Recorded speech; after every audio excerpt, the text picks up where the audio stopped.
BNP chairperson ও সাবেক প্রধানমন্ত্রী বেগম খালেদা জিয়াকে রাজধানীর শেরেবাংলা নগরের জিয়া উদ্যানে তার স্বামী সাবেক রাষ্ট্রপতি শহীদ জিয়াউর রহমানের সমাধির পাশে দাফন করা হয়েছে। বুধবার বিকেল ৪টা ৪২ রাষ্ট্রীয় মর্যাদা ও ধর্মীয় ভাব গাম্ভীর্যের মধ্য দিয়ে তাকে সমাহিত করা হয়। এর আগে বিকেল ৩টার পর জাতীয় মসজিদ বায়তুল মুকাররমে বেগম খালেদা জিয়ার জানাজা অনুষ্ঠিত হয়। জানাজার নামাজে ইমামতি করেন বায়তুল মুকাররমের খতিব মুফতি আব্দুল মালিক। জানাজা থেকে শুরু করে দাফন পর্যন্ত পুরো আয়োজনটি দোয়েল টিভি সরাসরি সম্প্রচার করে।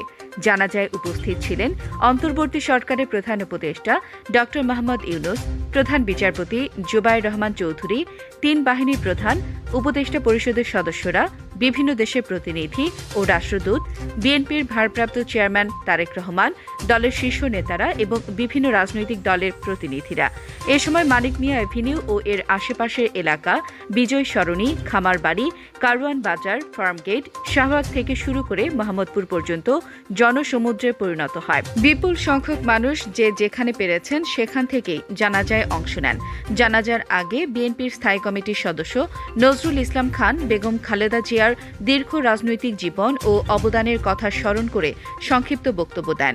পরে পরিবার ও দলের পক্ষ থেকে বক্তব্য রাখেন বিএনপির ভারপ্রাপ্ত চেয়ারম্যান তারেক রহমান। তিনি বলেন, আপনারা আমার মরহুমা মায়ের জন্য দোয়া করবেন।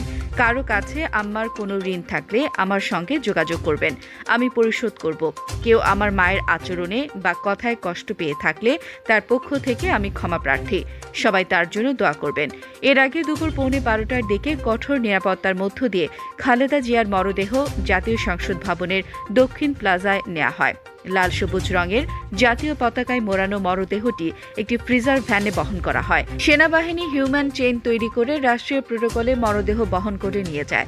জানাজা ও দাফন ঘিরে রাজধানীতে নেওয়া হয় সর্বোচ্চ নিরাপত্তা ব্যবস্থা।